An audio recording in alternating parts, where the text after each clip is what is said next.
नवरात्रि व्रत कथा।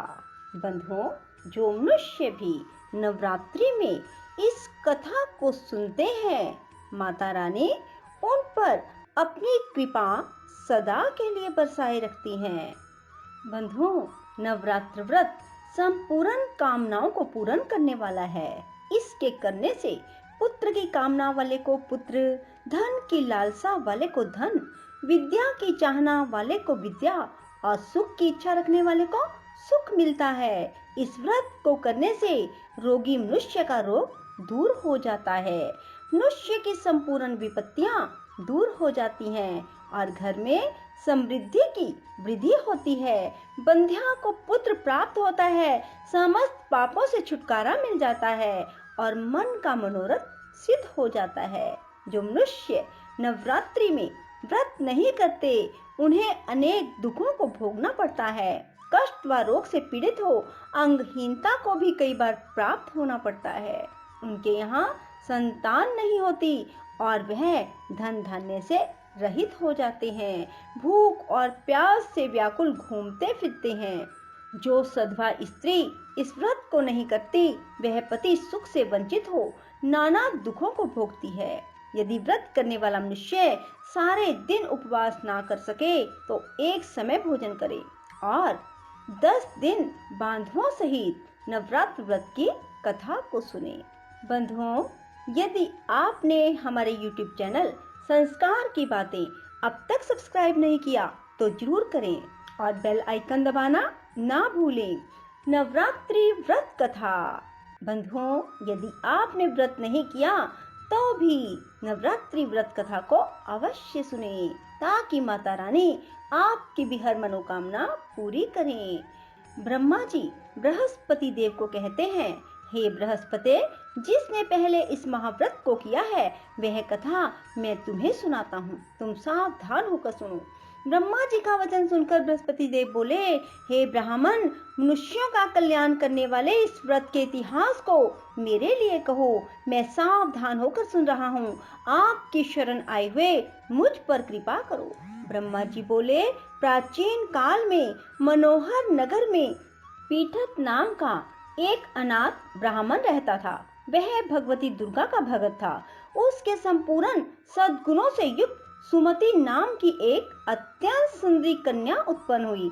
वह कन्या सुमति अपने पिता के घर बाल्यकाल में अपनी सहेलियों के साथ क्रीड़ा करती हुई इस प्रकार बढ़ने लगी, जैसे शुक्ल पक्ष में चंद्रमा की कला बढ़ती है। उसका पिता प्रतिदिन जब दुर्गा माँ की पूजा करके होम किया करता, वह उस समय नियम से वहां उपस्थित रहती। एक दिन सुमति अपनी सखियों के साथ खेल में लग गई और भगवती के पूजन में उपस्थित न हुई। उसके पिता को पुत्री की ऐसी असावधानी देखकर क्रोध आया और वह पुत्री से कहने लगा, अरे दुष्ट पुत्री, आज तूने भगवती का पूजन नहीं किया, इस कारण मैं किसी कुष्ठ रोगी या दरिद्र मनुष्य के साथ तेरा विवाह करूंगा। पिता का ऐसा वचन सुन सुमति को बड़ा दुख हुआ और पिता से कहने लगी, हे पिताजी, मैं आपकी कन्या हूँ, इस तरह आपके अधीन हूँ, जैसी आपकी इच्छा हो वैसा ही करो। राजा से, कुष्ठी से, दरिद्र से अथवा जिसके साथ चाहो मेरा विवाह कर दो, पर होगा वही जो मेरे भाग्य में लिखा है। मेरा तो अटल विश्वास है, जो जैसा कर्म करता है उसको कर्मों के अनुसार वैसा ही फल प्राप्त होता है, क्योंकि कर्म करना मनुष्य के अधीन है, पर फल देना ईश्वर के अधीन है। जैसे अग्नि में पड़ने से तृण आदि उसको अधिक प्रदीप्त कर देते हैं, इस प्रकार कन्या के निर्भयता से कहे हुए वचन सुन उस ब्राह्मण ने क्रोधित हो अपनी कन्या का विवाह एक कुष्ठी के साथ कर दिया और अत्यंत क्रोधित हो पुत्री से कहने लगा, हे पुत्री, अपने कर्म का फल भोगो। देखें, भाग्य के भरोसे रहकर क्या करती हो। पिता के ऐसे कटु वचनों को सुन सुमति मन में विचार करने लगी, अहो मेरा बड़ा दुर्भाग्य, जिससे मुझे ऐसा पति मिला। इस तरह अपने दुख का विचार करती हुई वह कन्या अपने पति के साथ वन में चली गई और डरावने कुशायुक्त उस निर्जन वन में उन्होंने वह रात बड़े कष्ट से व्यतीत की।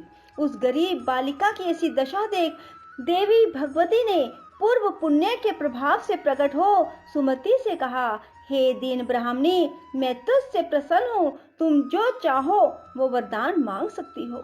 भगवती दुर्गा का यह वचन सुन ब्राह्मणी ने कहा, आप कौन हैं, वह सब मुझसे कहो।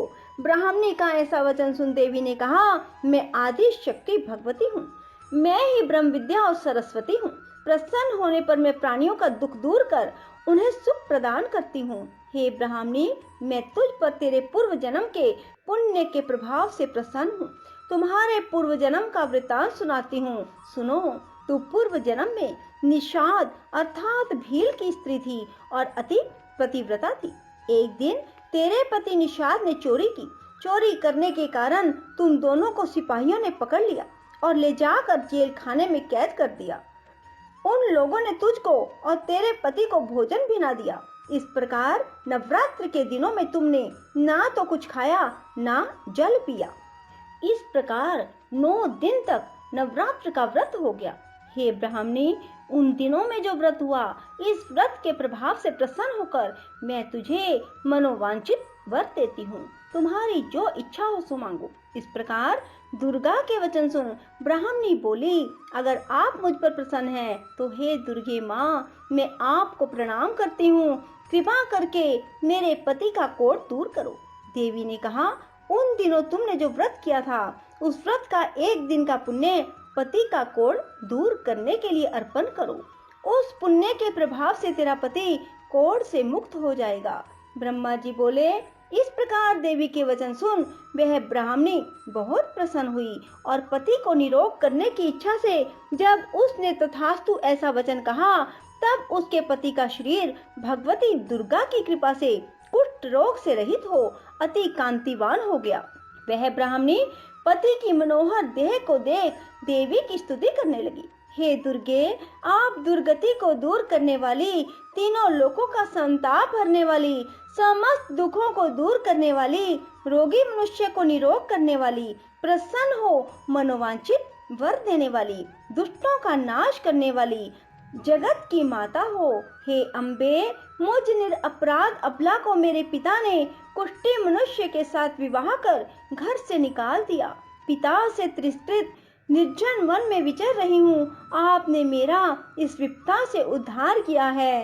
हे देवी, आपको प्रणाम करती हूँ, मेरी रक्षा करो। ब्रह्मा जी बोले, हे बृहस्पति, उस ब्राह्मणी की ऐसी स्तुति सुन देवी बहुत प्रसन्न हुई और ब्राह्मणी से कहा, हे ब्राह्मणी, तेरे औदाल्य नामक अति बुद्धिमान, धनवान, कीर्तिवान व जितेंद्रिय पुत्र शीघ्र उत्पन्न होगा।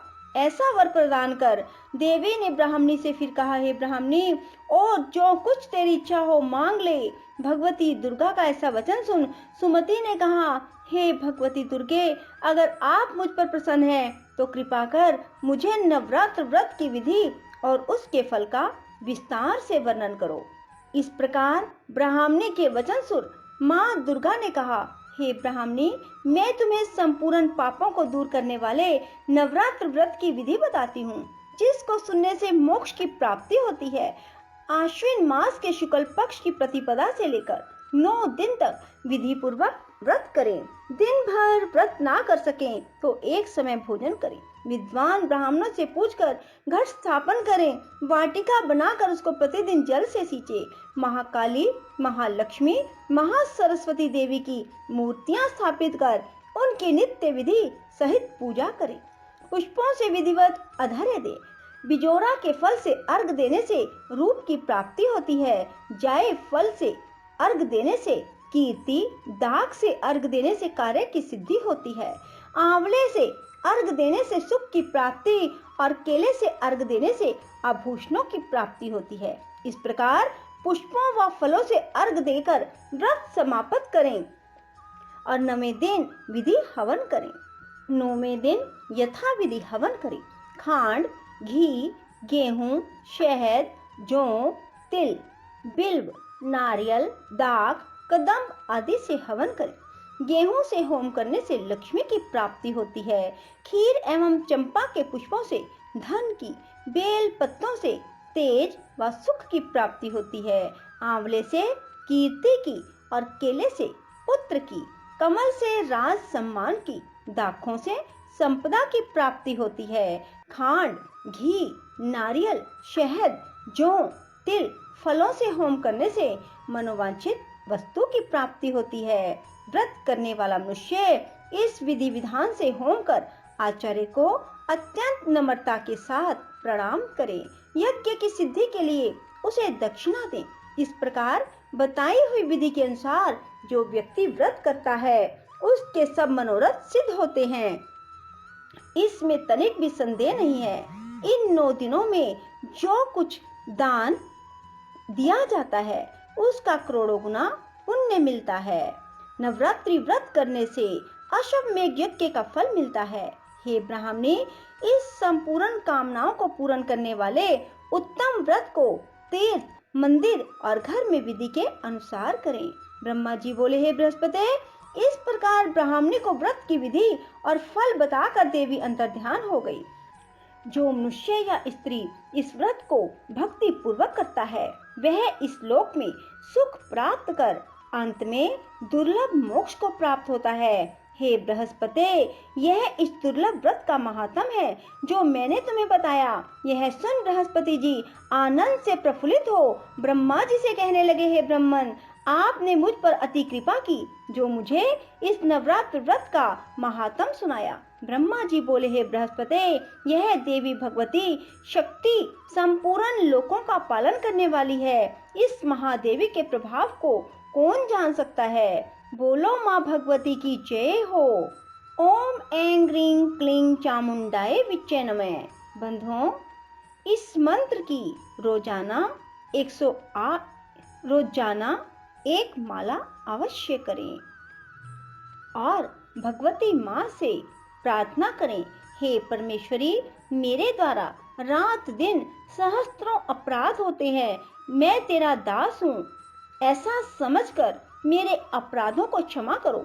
हे परमेश्वरी, मैं आह्वान, विसर्जन, पूजन करना नहीं जानता, मुझे क्षमा करो। हे सुरेश्वरी, मैंने जो मंत्रहीन, क्रियाहीन, भक्ति युक्त पूजन किया इसे स्वीकार करें। हे परमेश्वरी, अज्ञानता से, भूल से, बुद्धि भ्रांति से जो न्यूनता अथवा अधिकता हो गई उसे क्षमा कीजिए और प्रसन्न होइए। बोल सच्चे दरबार की जय हो। राधे राधे, जय श्री कृष्णा। बंधुओं, यदि आपको हमारी वीडियो पसंद आए तो इसे लाइक करें और शेयर भी जरूर करें। धन्यवाद।